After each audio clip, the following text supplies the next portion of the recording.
Hello and welcome back to my That's Life channel. I hope you're all well and that you're not too cold or that you've got some sunshine today, because we have, and it's quite bright and beautiful outside. I've not ventured out yet, so I don't know if it's as cold, but I'm hoping it's not.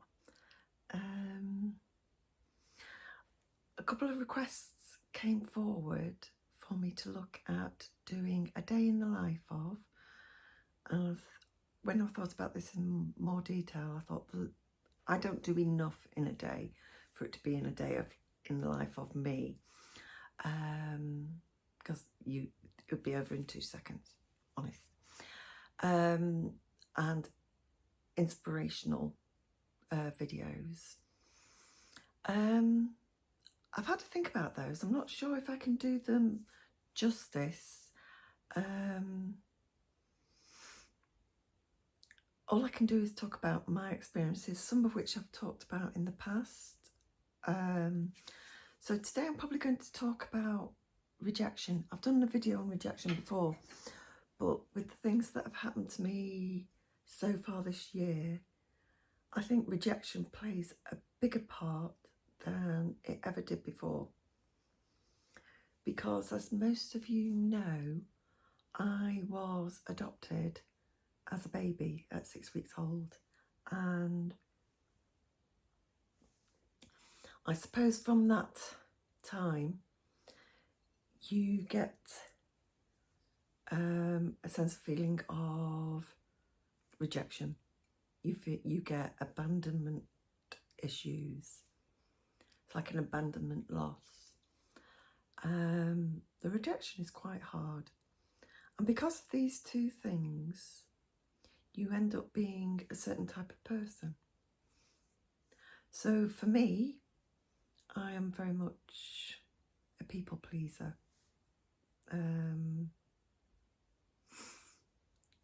Wanting to make sure everybody's happy, wanting to make sure everybody likes me. I'm very good at saying I don't care if people like me or not, but deep down I do. I think I really, really do. And it does matter. It's that level of acceptance, for want of a better phrase, with it. If people like you, you feel as though you've been accepted. And yeah, I battled with that a lot during my life. I come across as I can act very, very confident when I need to, but inside I'm trembling, and I look at the way people speak and interpret my own line on that.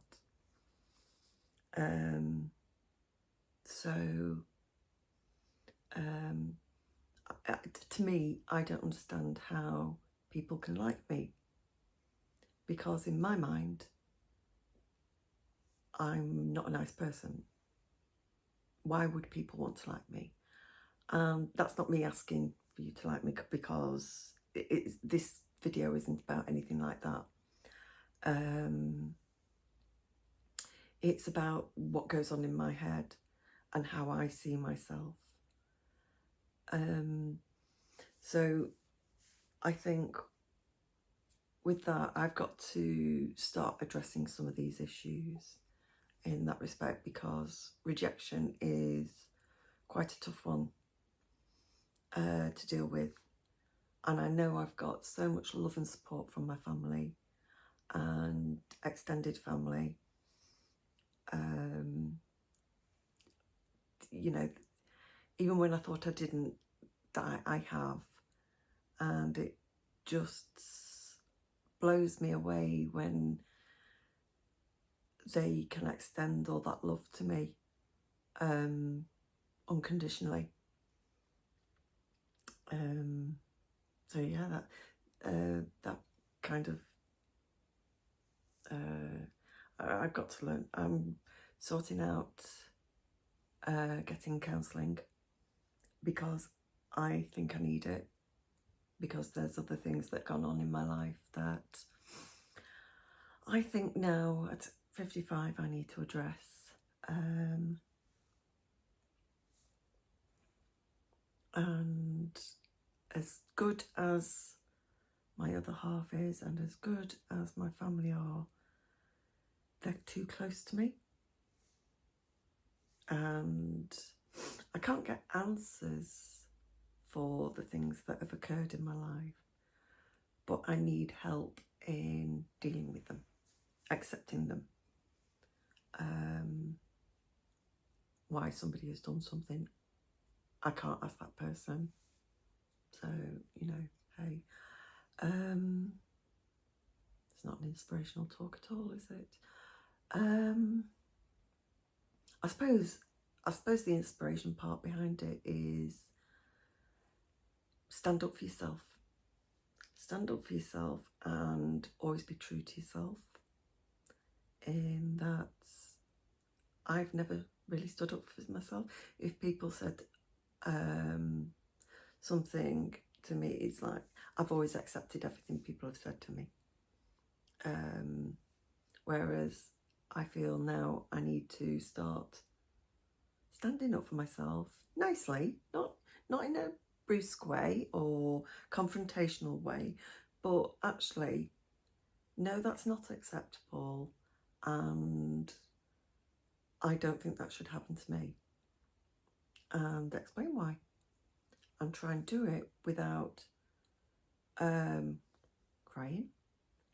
I cry not because I'm upset, I cry out of frustration, and then the more I get frustrated with myself, the more I cry. So I think that's all my hormones and everything playing up. So yeah, standing up for myself. I think more and more people should stand up for themselves in a positive way, not just in a confrontational way, because I don't feel that gets you anywhere. I think with having consideration for other people's feelings, sometimes they're delivering the message that hasn't come from them, but they're just delivering it. And I always think it's not their fault. So I need to learn ways in teaching myself how to stand up for myself in that respect, and not being a pushover, being walked all over, doormat, whatever you want to call it. So there's that. You haven't seen much of me just recently because I was off work due to my depression and anxiety. I had a couple of weeks off work. Unfortunately, now I'm going to pay the price for that, but I will try and fight it. But I've decided I'm going to start finishing things off. Upstairs there's a whole host of projects that I've started and that are only half finished. So a couple of years ago I started this blanket, and I've done other blankets since finishing this. So I've got 81 squares to stitch together, and so far I've done 5, 9, 10, 11, 12, 13. So I've got a fair way to go, and then I've got to edge it and then make pom-poms for it. So yes, what happened was I did all the squares that I needed to, and then counted them up at least 3 times to make sure I'd got the right amount. And I was out in the car with my other half, because that's when I used to make the squares. By the time I got home, one of the green squares had gone missing. So I had only assumed it'd fallen out of the car door. So I kind of put it to one side and didn't do anything with it for several months. And then I got back to it and I thought, right, I'll make the square up another time.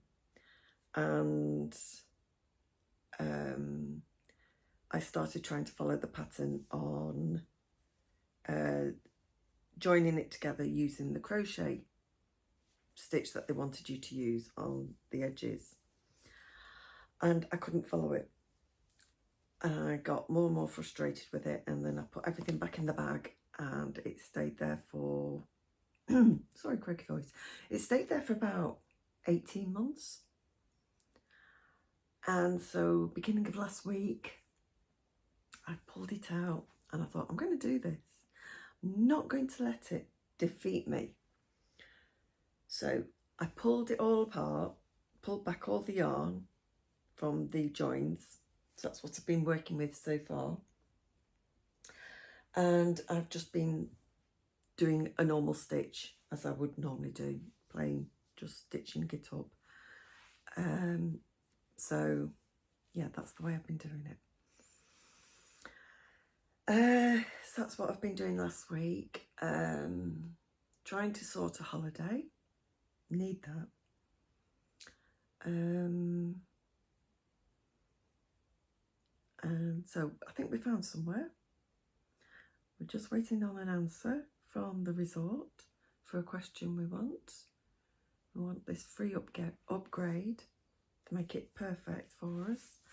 And if we can get that, then we're off back to the Caribbean. So I'm really looking forward to that. And you'll all be coming on that journey with me. And I'm going to vlog several times whilst we're there. So I'm quite looking forward to that. I really am. I need something like that. So yeah, can't wait for that one. Definitely need that. So I'm also doing, with that, I'm also trying to get myself thinner than I am now, because a couple of years ago, I was about 3 stone lighter. So I'm trying to get myself back. I won't get anywhere near that, but at least if I can lose 1.5 stone before I go, I won't feel so bad, because I've got a lot of summer clothes upstairs, and some of them I've even still got the tags on that I bought from when I was 9 stone 4, and I want to wear them. Be ashamed not to. Some nice shorts, a couple of pretty summer dresses. I've got something, but it's like I'm too old to wear it, and I don't know why I bought it, but it looked beautiful on the hanger. So who knows? Maybe with a suntan it wouldn't look too bad. Yeah, so that's what I'd ideally like. So out came the trumpet last week. So I'm doing jogging on that because it's softer on my calves and my legs. So we'll just have to wait and see. So hopefully, I'm trying to be very positive. I think positivity, everybody needs that. I think I grew up in an age where if you were really positive, you came across as cocky. It just wasn't kind of done. So, whereas my children I've brought up to have, hopefully, great positivity, to believe in themselves, that, you know, whatever they put their mind to, they can do it. So I hope that's gone as far as to them. So I'm going to make a start on this blanket, and well, a bit more to this blanket, and I'll let you know later in the week how it's going, if I've done more than 13 squares. Okay, so don't forget to drop me a comment below, give me some feedback, just have a chat with me. I love chatting with you. That goes to all of you out there. Share my video, with your friends, with your Facebook page, or with other communities, and see if they like this. I will also be doing another ASMR video this week, reading some more of the book, and yeah, please give my video a thumbs up. I would really, really welcome that. So until next time, take care, and I'll see you soon.